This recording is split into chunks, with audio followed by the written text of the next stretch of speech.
সাল্লাল্লাহু আলাইহি ওয়াসাল্লাম। আর তাদের উম্মতের জন্য যতজন নবী আছে প্রত্যেক নবী রাসূলের কালেমা আমি দিয়েছি, যেমন লা ইলাহা ইল্লাল্লাহু আদমু সাবিউল্লাহ, যেমন লা ইলাহা ইল্লাল্লাহু ইব্রাহিম খলিলুল্লাহ, ইসমাঈল সাবিউল্লাহ, মুসা কালিমুল্লাহ, ঈসা রুহুল্লাহ। হাবিব গো, আপনার তো একটা নিজস্ব কালেমা আছে, আপনার কালেমাটা হইল লা ইলাহা ইল্লাল্লাহু ইন্নী রাসূলুল্লাহ। হাবিব, আপনি এই কালেমাটাই বলতে পারবেন, কোন নবী রাসূল এই কালেমা পড়তে পারবে না। আর আপনার যত উম্মত আছে সব উম্মত শুধু পড়বে লা ইলাহা ইল্লাল্লাহু মুহাম্মাদুর রাসূলুল্লাহ। জোরে জোরে কোন আল্লাহু আকবার। এত জোরে বলেন না ইয়া রাসূলুল্লাহ, বলেন না ইয়া ওলি আল্লাহ। দয়াল নবীর উম্মত কেন জাহান্নামী হইল, এই ব্যাপারে নবীকে জিজ্ঞাসা করা হবে না, কোরআন প্রমাণ। ঠিক কি নেই? আর মালাউনের গোষ্ঠী কয় নবী বলে হাসরে মাঠে বিপদে পড়ে থাকবো। হ্যাঁ, কোরআনের অপব্যাখ্যা তারা করতেছে বিভিন্ন মিডিয়াতে। কিন্তু আজকে বড় আফসোস, আমাদের মাননীয় সরকারও তাদেরকে সেই সুযোগ দিয়ে রাখছে। ঠিক নেই? আল্লাহ পাক আমাদের মাননীয় সরকারের অন্তরে রহমত দান করুক, তাদেরকে যেন ভালোভাবে ধরে। ঠিক নেই? ঠিক নেই? কারণ আপনি তো আউলিয়া কেরামের ভক্ত, আপনি তো হযরতে শাহজালালের পাগল, আপনি তো সারা বাংলাদেশের সমস্ত ওলিদের আসে। ঠিক কিনা? আপনার দেশে কেন আহলে হাদিস সালাফির ভরপুর? ইসলাম ধ্বংসের মূল কারণ এই সালাফি কেন না? তারা মূল ওহাবি। তারা কি মূল ওহাবি? তাদের কাছ থেকে ছত্রভঙ্গ হয়ে বিভিন্ন নাম খারিজি, বারিজি, মুতাজিলা, জবরিয়া, কদরিয়া, শিয়া সব দেখবেন যে রসুন কুয়া কুয়া। কথা কেন কেন রসুন কুয়া কুয়া? এখন দেখছি, আমি মনে করছিলাম কওমি অঙ্গনের যে আলেম ভাইরা আছে তারা তো ইমাম আজমের মানে। ঠিক নেই? আমরা ইমাম আজমকে মানি কি মানি না? আমাদের মাযহাবের ইমাম আর কওমি অঙ্গনের মাযহাবের ইমাম কে? ইমামে আজম আবু হানিফা রাহমাতুল্লাহ আলাইহি। ঠিক না বেটি? আমরা ইমামে আজমকে আহলে সুন্নাত ওয়াল জামাতের ইমাম জানি এবং মানি। কথা ঠিক না বেটি? কিন্তু দেখছি এখন কিছু আলেম বলে সাব্যস্ত আমি করি না তাদেরকে, তাদের মধ্যে কয়েকজন মৌলবী দেখছি লিল্লাহে তাকবীর কও। আসেনি? লিল্লাহে তাকবীর কয়। কারণ আহলে হাদিস যারা আছে তারা লিল্লাহে তাকবীর কয়, তারা তাদের অনুসরণ করে কয় লিল্লাহে তাকবীর। ওই দাওয়াত পাওয়ার লাগিয়া। কি পাওয়ার লাগা? দাওয়াত পাওয়ার লাগা। আলেম ভাইরা, আপনি নারায়ে তাকবীর বললে আপনার মুখে ব্যথা পান। আগে বললেছেন নারায়ে তাকবীর, আল্লাহু আকবার, দ্বীন ইসলাম জিন্দাবাদ। আর এখন বাইর করে রয়েছেন তাদের অনুসরণ করে লিল্লাহে তাকবীর, আল্লাহু আকবার, দ্বীন ইসলাম জিন্দাবাদ। তাইলে আমার নবীর ইসলামের রিসালাতের কি মূল্য দিলেন আপনি? ঠিক কিনা? আমি জিজ্ঞাসা করি, লা ইলাহা ইল্লাল্লাহু মুহাম্মাদুর রাসূলুল্লাহ এই কালেমা পরিপূর্ণ কিনা? জোরে বলেন, পরিপূর্ণ কিনা? আপনার বাবার হিম্মত থাকলে বাদ দেন না, মুহাম্মাদুর রাসূলুল্লাহ বাদ দেন। সম্ভব? মুহাম্মাদুর রাসূলুল্লাহ বাদ দিলে তোমার মুসলমানের মুসলমানিত্ব থাকতো না। ঠিক কিনা? যার উসিলা সিন্নি খেলে মোল্লা ছিল নাই।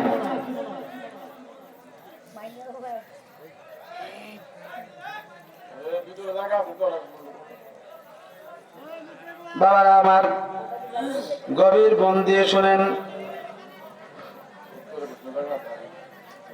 এখন আসেন বাবারা, খুব মনোযোগের সাথে বসেন। আমি কোরআন শরীফ রাখতেছি। একটু এদিকে আইন। এখন যে বলছে নবী গো, আপনাকে জাহান্নামী যারা হয়েছে আপনার উম্মত, তাদের সম্পর্কে জিজ্ঞাসা করা হবে না। এখন আপনার বাপের বেড়া থাকলে নবীর বিচার করতে পারবেননি, আপনি আল্লাহর বিচার করতে পারবেননি, আপনি সম্ভব হবনি। কিন্তু অন্যান্য নবীর উম্মতগণ তারা সকলে বলবে আল্লাহ তোমার কোন নবী রাসূল আমরার কাছে যায় নাই, আমরার কাছে গিয়া ইসলাম প্রচার করে নাই, আমরারে তোমার দাওয়াতও দেয় নাই। আল্লাহ এই নবীদেরকে জীবনে কোনোদিন আমরা দেখিও নাই। এবার নবীগণকে আল্লাহ পাক জিজ্ঞাসা করবেন কিতাবের নাম, কিতাবের নাম বুখারী শরীফের কিতাবুল ইয়াউমুল কিয়ামা আছে না, অর্থাৎ কিয়ামতের অধ্যায়ের মধ্যে এই হাদিসটা আসছে। এই হাদিস থেকে এখান থেকে ইমাম বাইহাকি তিনার শুআবুল ঈমানের মধ্যে টেনে নিয়েছেন চমৎকার ভাবে। তাই আমার বাবাজিরা খুব মনোযোগ, হাসরের ময়দান কঠিন একটা ময়দান হবে রে। তাম সৃষ্টি জগৎ যখন ধ্বংস হয়ে যাইব তখন আল্লাহ পাক নতুন করে তামা দিয়া এই জমিনটা সৃষ্টি করবে, তামা দিয়া সুন্দর করে সাজাইব। নিচে তামা, চতুর্থ আসমানে সূর্য থাকবে মানুষের মাথার 3 ইঞ্চি উপরে, কারো কারো মাথার 3 ইঞ্চি, কারো কারো মাথার আধা হাত উপরে থাকবে। ওই সূর্যটার বর্তমান 11টা মুখ আছে উপরের দিকে, একটা মুখ আছে নিচের দিকে। চতুর্থ আসমান থেকে সূর্য এই দুনিয়ার জমিনে ছায়া দেয়, আলো না ছায়া দেয়। এটাকে তাফসীরের ভাষায় বলা হয় জিল্লুশ শামস, অর্থাৎ সূর্যের ছায়া। বলেন না সুবহানাল্লাহ। সূর্যের ছায়ার এত গরম, এত তাপ, ভিজা কাপড় শুকায়া যায় অল্পক্ষণে, ধান সিদ্ধ করে শুকানো দিলে শুকায়া যায় তাড়াতাড়ি। কিন্তু হাসরের ময়দানে এই যে বর্তমান দুনিয়ার জমিনের মুখ আছে একটা, এটা থাকবে উপরের দিকে আর 11টা মুখ দিবে নিচের দিকে। তখন তামাটা এমন গরম হবে, পা রাখার সঙ্গে সঙ্গে পায়ে ঠসা পড়বে, পাগুলো ফেটে ফেটে পুজ ময়লা বের হবে, মাথার মগজগুলো গলে গলে চোখ কান নাক দিয়ে বেয়ে বেয়ে পড়তে শুরু করবে। আমার বাবারা, বন্ধুরা রে, ও বরিষ্ঠের একের প্রেমিকের দলেরা, হাসরের ভয়াবহ অবস্থা যদি তুমি মনে না করো তাইলে তুমি ইসলামে তাইকে কোনো লাভ নাই। কারণ হাসরের ময়দান এবং ভয়ানক ময়দান, যেখানে প্রত্যেক মুসলমান উপস্থিত হওয়া লাগবে। এবার সমস্ত নবী রাসূলগণ বলবেন, সমস্ত নবী রাসূলের উম্মত বলবে, আল্লাহ যখন জিজ্ঞাসা করবে হে আমার নবীর উম্মতরা, তোমরা জাহান্নামের টিকিট পাইলা কেন? তোমরা কোন কারণে পাইছো? বলছে আল্লাহ কেন পাইছি? তোমারে চিনি না, তোমারে দেখছিও না। আল্লাহ তোমার সংবাদ কেউ দেয় নাই, তোমার দাওয়াত আমরা কেউ দেয় নাই। ওইখানে গিয়েও মিথ্যা কথা বলবে। জোরে কন্যা নাউজুবিল্লাহ। তখন আল্লাহ পাক সমস্ত নবী রাসূলকে জিজ্ঞেস করবে, এই আমার নবী রাসূলরা, আমি যে তোমাদেরকে পাঠাইলাম আমার দাওয়াত দেওয়ার জন্য, আমি যে তোমাদেরকে পাঠাইলাম লা ইলাহা ইল্লাল্লাহর দাওয়াত দেওয়ার জন্য, তোমরা কি তাদেরকে এই দাওয়াত পৌঁছাও নাই? সমস্ত নবী রাসূলগণ বলবে, আল্লাহ আপনি এটা কি বলছেন? আমরা যে দাওয়াত পৌঁছাইছি তারা অস্বীকার করলে কি হবে? আমাদের সাক্ষী আছে। কি আছে? জোরে কোন কি আছে? তখন আল্লাহ বলবে, তোমরা যে কইলা নবী রাসূলরা তোমাদেরকে দাওয়াত দেয় না, হেরা দি এই নবী রাসূল দি কইতাছে দাওয়াত যে দিছে তোমরা এর সাক্ষীও আছে। আল্লাহ কন্যা সাক্ষীরা দেখাইতো। কত বড়, কত বড় জঘন্যতম বিষয় যে সাক্ষী দিতে কোন কেন আছে সাক্ষী? আল্লাহ জিজ্ঞেস করবে, হে নবী রাসূলগণ তোমাদের পক্ষে সাক্ষী কে?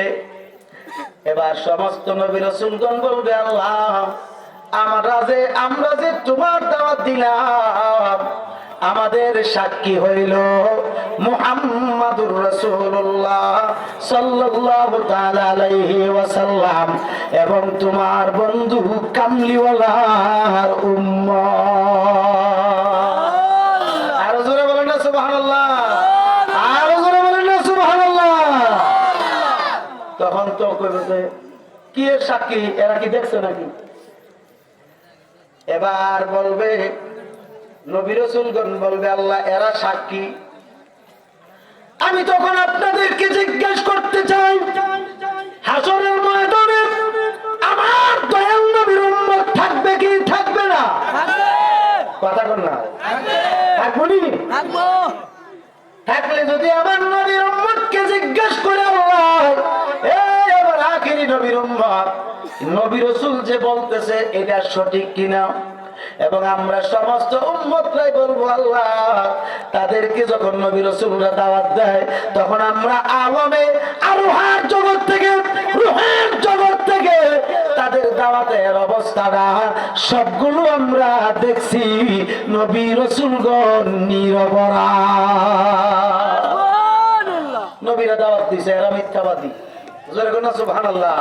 এরা কি মিথ্যাবাদী, এরা মিথ্যা কথা বলছে, এরা নবীগণ দাওয়াত দিছে, এটা সাক্ষী আমরা, চাক্ষুষ আমরা রূহের জগৎ থেকে সব দেখছি। সুবহানাল্লাহ। আমরা আসলাম নি ওই রূহের জগৎ? আসলাম আসলাম নি? আমরা দেখছি না? এই দেখছি যে অস্বীকার করে দিব না। তাই সব আছে, চিন্তা করেন না। কত হয়েছে আমার লোক? হ্যাঁ, কথা হয়েছে আমার সাথে। গত রাত্রে মাহফিল করে ফোন দিছিলাম, আমি বলছিলাম আর কি যে কিতা গো কালকা কিতা আসা কত বলি, তুমি আসো না মাহফিল? আমি হ্যাঁ আসি তো, যাওয়ার তো চিন্তা। ইনশাল্লাহ তোমার সাথে আমার দোস্ত দেখা হবে। তো এটার উপরে আর বড় কথা আছে? ওই টাইম মতে আয়সা করবো যে আপনি এত কেউ কই আইয়ে না, আইয়া সেটা এই 18 জায়গাটাতে একটা ফোন দিব। আর নাইলে কেউ যে দরবার থাকি কেউ যে আমি তো আই করছি, তখন এরা মোটরসাইকেলের বহর লইয়া যাইব। কি বহর লইয়া? কথা না, মোটরসাইকেলের বহর লইয়া যাইব, গিয়া সুন্দর করে আমার দোস্তরে স্বাগতম দিয়ে আগে আনবো। আপনারা জায়গা দখল করবেন না, হেমলা দৌড়াদৌড়ি করবেন কোনটা? আরে এখন আমার নবীজির উম্মত যদি জাহান্নামী হয়, নবী প্রশ্ন হবে না, নবীজি জিজ্ঞাসিত হবে না, আল্লাহ জিজ্ঞাসিতই না। জোরে কোন না আল্লাহু আকবার। এত বড় শান কোন নবীর আছে? হ্যাঁ, কোন নবীর এত বড় শান নাই, ঠিক কিনা? এটা কি আমি বলছি না কোরআনে বলছে? কোরআনের তাফসীর করতেছি, তাফসীরের আলোকে, হাদিস শরীফের আলোকে। বাবারা আমার, মন দিয়ে বসে যান। কি সালাতু সালাম জানাই, দরুদ সালাম জানাই আপনার দরবারে, এ নবী গো আমরা এই সালাতু সালাম জানাই, দরুদ সালাম জানাই আপনার দরবারে, এ নবী গো আমরা সালাম আমরা গুনাহগারে জানাই, আমরা গুনাহগারে সালাম আমরা গুনাহগারে জানাই, আমরা গুনাহগারে নবী গো আমরা গুনাহগারে। ওগো তুমি তো খোদার বন্ধু, পার করিবা ভব সিন্ধু গো। ওগো তুমি দয়া না করিলে, তুমি দয়া না করিলে কে করিবে মোরে, নবী গো আমরা গুনাহগারে। এই সালাতু সালাম জানাই, দরুদ সালাম জানাই আপনার দরবারে, নবী গো আমরা গুনাহগারে। একটা জবান বন্ধ রাখবেন না, চিৎকার দিয়ে বলেন আল্লাহু আকবার। মহব্বতে বলেন ইয়া রাসূলুল্লাহ, আওয়াজ করে বলেন ইয়া ওয়ালি আল্লাহ। আমার ভাইয়ের কোন মনোযোগ, আল্লাহ পাক চমৎকার উল্লেখ করেছেন অন্যান্য নবীগণ তাদের উম্মত উম্মতের জন্য জাহান্নামীর ব্যাপারে জিজ্ঞাসিত হবে, কিন্তু আপনার নবী আমার নবী জাহান্নামীদের ব্যাপারে জিজ্ঞাসা করা হবে না, জিজ্ঞাসিত হবে না। এখন আসেন আমার নবীজির উম্মতের ক্ষেত্রে, আল্লাহর ইবাদতের ক্ষেত্রে কোন কোন বিষয়কে সম্মান দেওয়া হয়েছে, ইজ্জত দেওয়া হয়েছে, এই মর্যাদাগুলো জানার দরকার আছে নি? আমাদের দেশটা এমন একটা দেশের পর্যায়ে চলে গেছে, সুন্দর করে টাকাওয়ালা হইলে মা বাবারে বুইল্লা যা আসেনি, সুন্দর করে টাকাওয়ালা হইলে আত্মীয় স্বজন রে বুইল্লা যা আছে না নাই? সুন্দর করে টাকাওয়ালা হইলে মনে হয় যেন পাড়া প্রতিবেশীর মধ্যে গরিব দুঃখী যারা আছে তাদের ব্যাপারেও বুইল্লা যা আছে না? এই কাম আছে না? আসেন বাবার আবার আমি আপনাদের সামনে চমৎকার করে বলছি, সূরা নিসাতে আল্লাহ পাক সুন্দরভাবে 36 নম্বর আয়াতে পরিষ্কার বলছেন। 36 নম্বর আয়াতে বাবা যতক্ষণ যাবত পর্যন্ত কথাগুলো বলতেছি তাফসীরের আলোকে কথাগুলো বলার চেষ্টা করতেছি। আগে কোরআনের আয়াত, এরপরে হাদিস শরীফের দিকে যাই, ঠিক কিনা বলেন? আসেন বাবা আমার, এটাকে বলা হয় তাফসীরুল বিল হাদিস, অর্থাৎ তাফসীর হয় হাদিস দ্বারা। জোরে বলুন আল্লাহু আকবার। এই জন্য অনুরোধ রাখবো বাবা, সমালোচনা করার সুযোগ নাই, কারণ এই দেশে তো আমরা খালি একটু সামান্য একটু জিকির আজকার করলেই তাদের শরীরের মধ্যে রক্তের মধ্যে চুলকানি লেগে জায়গা। কথা ঠিক নেই? কথা ঠিক নেই? কারণ জিকির করতে দেয় না, কারণ জিকিরে বাবা নাই। তারা যদি জিকির করতে করতে বাস পাইয়া উঠে হুজুররা সিফাদা গিয়া ধরে, কি ধরে? হুজুরের গলার মধ্যে সিফাদা ধরে। খোদা কই বিছানা রে হামিদ তো খোদা বই রুছে নাউজুবিল্লাহ, আস্তে করে না জোরে বলে। এটা দোষ নাই, বাস ভাইয়া ভাইয়া বান্দরের মতো উঠলো কোনো দোষ নাই। আর এক জায়গায় দাঁড়ায়া মুমিন মুসলমান তালিমের জিকির করবে, এটা তাদের শরীরে চুলকানি আছে না নাই? বেঈমান মুনাফিক কাফেরের চাইতে বেশি খারাপ।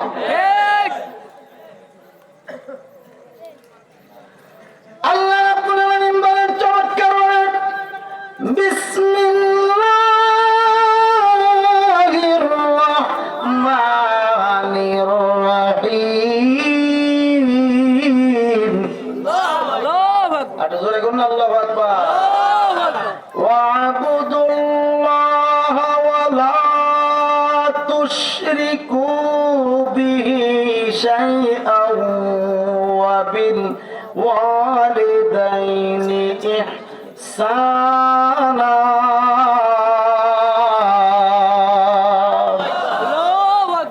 আল্লাহ পাক বলেন, হে পৃথিবীর মুমিন মুসলমান, ওয়া'বুদুল্লাহ, তোমরা নিঃসন্দেহে আল্লাহর ইবাদত করো।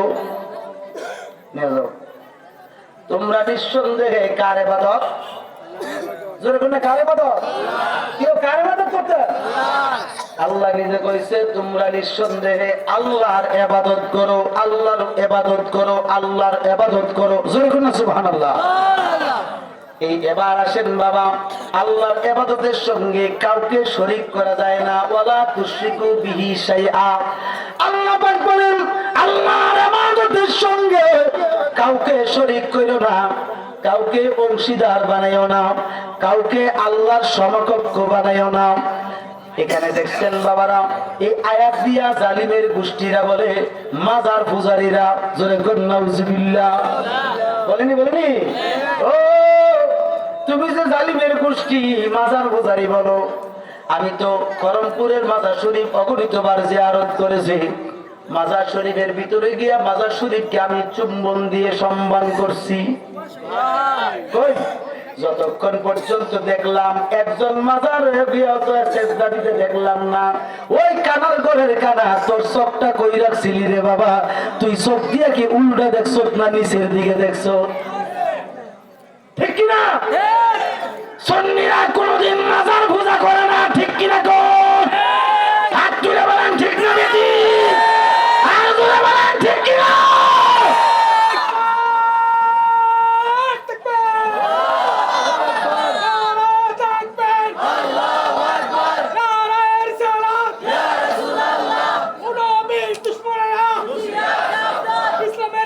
বাবা বলে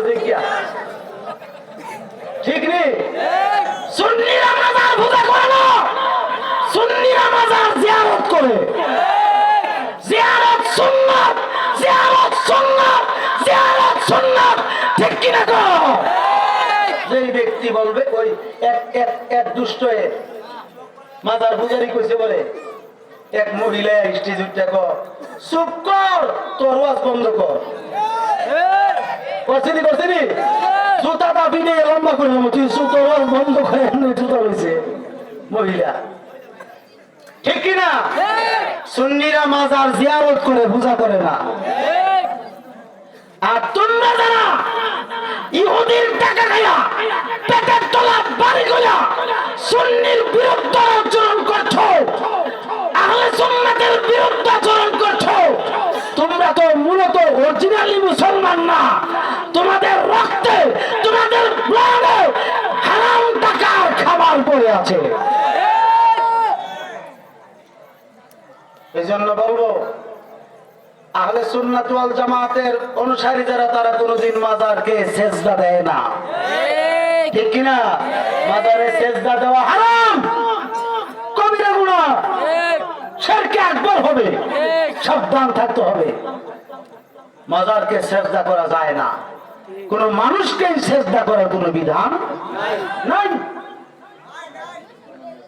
সাবধান সেজদার মালিক যিনি তিনি হচ্ছেন রব্বুল আলামিন নবীজি হাদিস শরীফে বলছেন যদি আল্লাহ ছাড়া কাউকে সেজদার হুকুম থাকতো কি থাকতো হুকুম থাকতো তাইলে আমি দুনিয়ার জমিনের স্ত্রীগণকে বলতাম তোমরা তোমাদের স্বামীর পায়ে সেজদা করো ঠিক কিনা আর এখন এর স্ত্রী তো আর স্ত্রী না ডাইরেক্ট কাবুলিস্তারি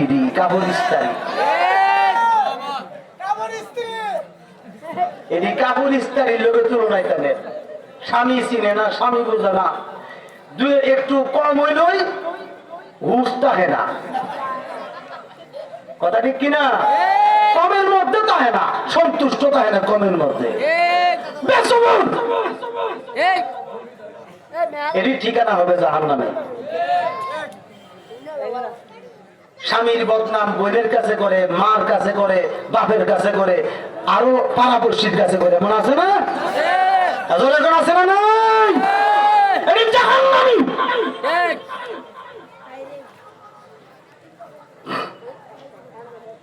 আসেন বাবারা আমার এরপরে বলছেন আল্লাহর ইবাদতের সঙ্গে কাউকে শরীক করার কোনো বিধান নাই আমার বাবারা আমার আল্লাহ এত দয়াবান এত মায়াশীল আল্লাহ পাক বলেন ওগো বান্দা বান্দিরা তোমরা শোনো আমার ইবাদতের পাশাপাশি আমি একটা কাজ জারি রাখছি এই কাজটা হলো ওয়াবিন ওয়ালিদাইনি ইহসানা এ দুনিয়ার সন্তান তুমি যত নামাজি হও তুমি যত রোজাদার হও তুমি যত ইবাদতকারী হও ইবাদতের পাশাপাশি তোমার মা বাবার সঙ্গে সুন্দর সুন্দর ব্যবহার করো জোরে করুন সুবহানাল্লাহ কার সঙ্গে মা বাবার সাথে সুন্দর সুন্দর আচরণ করো এরপরে বলছেন সুন্দরভাবে বলছেন ওয়াবিজিল কুরবা প্রতিবেশী যারা আছে পাড়া প্রতিবেশী তাদের সঙ্গে সুন্দর সুন্দর ব্যবহার করো জোরে করুন আল্লাহু আকবার এরপরে বলতেছেন ওয়ালিয়াতামা তোমাদের মধ্যে যাদের এতিম আছে অর্থাৎ বাপ নাই মা নাই এমন এতিম সন্তান আছে না নাই আছে জোরে বলেন না আছে না নাই আছে এতিম সন্তানদের প্রতি তোমরা সুন্দর ব্যবহার করো নরম নরম ব্যবহার করো ভালো ভালো আচরণ করো এরপরে বলতেছেন ওয়াল মাসাকিন এমন একজন ব্যক্তি যার বাড়িও নাই ঘরও নাই আসেনি যার বাড়িও নাই ঘরও নাই একেবারে অসহায় তার প্রতি তুমি ভালো সম্মান দিয়ে কথা বলো সুবহানাল্লাহ বলে এরপরে আরো আসছে ওয়ালজারিজিল কুরবা এবং দূরবর্তী আত্মীয় স্বজন যারা আছে দূরবর্তী আত্মীয় তাদের সঙ্গে তোমরা কি করো সুন্দর আচরণ করো ভালো ব্যবহার করো আপনাদের খারাপ লাগতেছে নাকি কষ্ট হইতেছে আপনারা আমার দুস্থ এলেই মাইক ছেড়ে দেবো চিন্তা করেন না অর্থাৎ দূরের আত্মীয় আসেনি আমরা আত্মীয় দূরে আছে না দূরের আত্মীয় সঙ্গে মনে হয় যে হ্যাঁ খাইয়া কথা কর নাকি না দম খাইয়া কথা কর এটা নিষেধ করছে আল্লাহ কি করছে আল্লাহ নিষেধ করছে এই জন্য আল্লাহ বলছেন তাদের সাথে সুন্দর ব্যবহার করো এবং তাদের সাথে ভালো আচরণ করো এরপরে আসছে জারিজিল বলুন না সুবহানাল্লাহ। এলাকার মধ্যে কোন ব্যক্তি যদি পাপী মনে হয়, গুনাহগার মনে হয়, বদকার, তোমার চোখে বদকার, তোমার চোখে কি গুনাহগার, অপরাধী, কিন্তু এই মানুষটা তো আল্লাহর কাছে পছন্দনীয় হইতে পারে, হইতে পারেনিও, পারেনি। যেমন এই জায়গাটার একটু তফসির আছে। তোমার কাছে দুনিয়ার জমিনে মানুষটা অত্যাচারী, জুলুমকারী এবং দুনিয়ার জমিনে একজন অপরাধী, গুনাহগার, ঠিক নেই? কিন্তু মানুষটা তো গোপনে গোপনে, নীরবে নীরবে আল্লাহর প্রিয় বান্দা বান্দিও হতে পারে। যেমন মুসা আলাইহিস সালামের জামানায় একটা মানুষ 200 বছর হায়াত পাইছে। কয়শো বছর? এই ঘটনাটা তাফসীরে জালালাইনে আছে। এই কথাটার ব্যাখ্যায় জালালের মধ্যে পাইবেন, সুন্দর করে আছে। তাফসীরে জালালাইন শরীফে আসছে একজন মানুষ 200 বছর হায়াত পাইছে। কয়শো বছর? আমরা কয়জনের বয়স জোড়া দিলে 200 বছর হইব? এই 200 বছরের জিন্দেগিতে এই মানুষটা এমন কোন পাপ নাই, এমন কোন গুনাহ নাই, জিনা, ব্যভিচার, অত্যাচার, খুন খারাপি যত আছে সব করছে। এমন কোন অন্যায় নাই সে করে নাই। মুসা নবীর উম্মত যত আছে রে, সব উম্মতরা তারে জানে খারাপ মানুষ, অর্থাৎ তারে দেখলে অন্য রাস্তা দিয়া চলাচল করে, তারে দেখলে থুতু ফালায়, একেবারে ঘৃণার নজরে দেখে। কোন মহিলা, কোন নারী, যুবতী মেয়ে একা বসবাস করতে পারত না। তার অত্যাচারে, তার জুলুমের কারণে শান্তিতে বসবাস করতে পারত না। কথার কুদরত বোঝা যায় না। হঠাৎ করে গো এই মানুষটা দুনিয়া থেকে বিদায় নিছে। বিদায় নেওয়ার পরে বনি ইসরাইল যারা ছিল তারা অনেক খুশি হইয়া গেছে। আরে আল্লাহ অনেক দিন পরে কামের একটা কাম করছে, এই তারে তুইলা নিছে, ঠিক নি? তার জন্য তুই বিদায় করছে, ভালো একটা কাম করছে আল্লাহ, কত বড় কাম করছে। সবাই গিয়া মুসা নবীর সামনে হাজির। ওই মুসা পয়গম্বর, তুমি আমরার নবী? কি দিছে কও? তার গোসল দিতে না, কাফনও পরে থাকতো না, জানাজাও দিতে না। নিষেধ করছে কেডা? উম্মত। নিষেধ করছে কেডা? তাহলে বোঝা গেল উম্মতের চোখে মানুষটা ভালো ছিল না। এর চেয়ে বড় কথা আছে নাকি? কি সুন্দর করে দলিল দেয়, দর্শনে যারে বালা কয় সে বালা, দর্শনে যারে খারাপ কয় সে খারাপ। আরে দর্শনে যে তারা খারাপ করতেছে, কথা ঠিক নেই? কথা বলা দেখছি নিটা ভর্তা দর্শনে না তারা খারাপ করতেছে, তারে গোসল দেওয়া যেত না, কাফন দেওয়া যেত না, জানা দাও করণ যেত না। তো কিতা করণ লিল্লা টাইনা নিয়ে ওই ডাস্টবিনে ফেলাইলো, জঙ্গল নিয়ে ফেলাই দিচ্ছে। নিয়ে ওই যে ময়লা ফেলান না আপনারা, ময়লা ময়লা একটা ডাস্টবিনের জায়গা আছে না, ময়লা আবর্জনা এখানে নিয়ে ফালাই দিছে। যেই মাত্র ফালাইছে, ওই দিন থেকে বিকাল বেলা থেকে মুসা আলাইহিস সালামের সঙ্গে আমার আল্লাহ কথা বন্ধ করে দিছে। এক সপ্তাহ। কয়দিন? এক সপ্তাহ। আমার আপনাদের কাছে জিজ্ঞাসা, কোন একজন মানুষ যদি মারা যায় 3 দিনের বেশি রাখন যায় না, এই মানুষটা ফুল্লা পচা ধরে, কথা ঠিক নেই? একবারে আরে 3 দিন কিন্তু এক রাত, একদিন রাখলে তো ফুল্লা পচার সিস্টেম, ঠিক নেই? অনেক সময় নাক দিয়ে কান দিয়ে ময়লা মরক্ত না বাইর আমার আছে না। 7 দিন পরে মুসা আলাইহিস সালাম চিন্তা করছে কি ব্যাপার, তুর পাহাড়ে গিয়া গিয়া ফিরাই আল্লাহ দিয়ে কথা কয় না। 7ম দিনে আল্লাহ পাকের ডাক দিল, মাবুদ মাবুদ মাওলা, 1 সপ্তাহ যাবত পর্যন্ত তুমি আমার সাথে কথা বলো না, কি অন্যায় করেছি আমি? আমার আল্লাহ ডাক দিয়ে বলে, মুসা রে,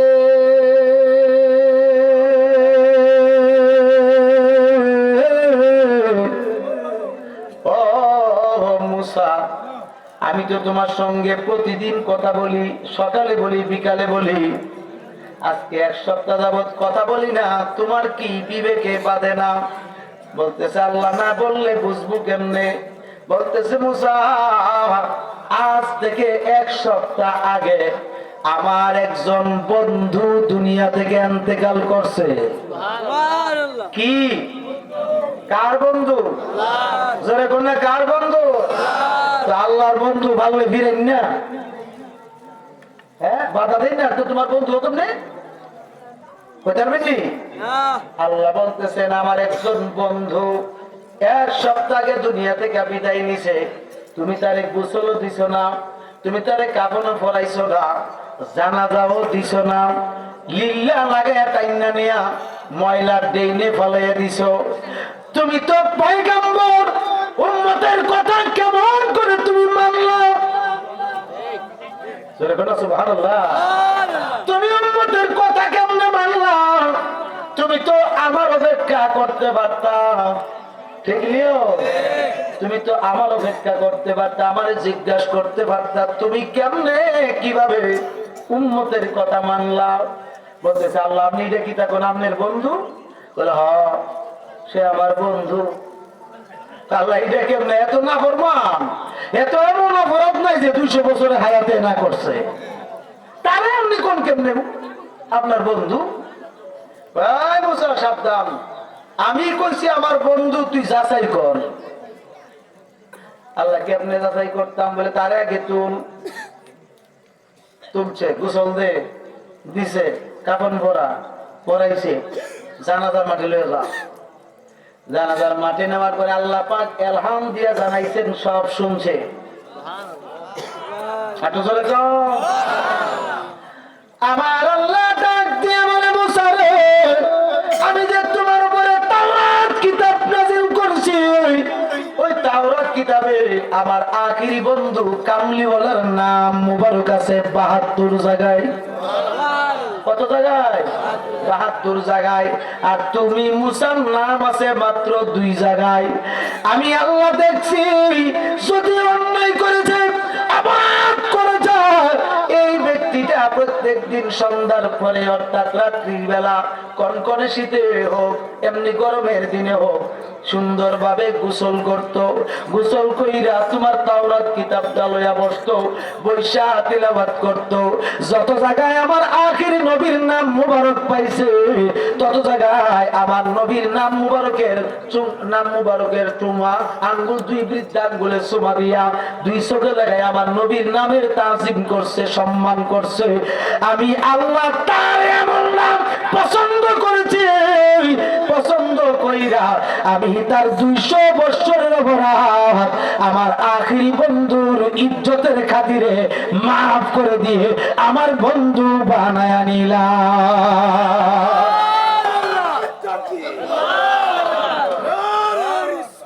ইয়া রাসূলুল্লাহ, শুভেচ্ছার স্বাগত, শুভেচ্ছার স্বাগত, হুঁশিয়ার সাবধান। এই জন্য আমার আলা হযরত বলেন, আলা হযরতের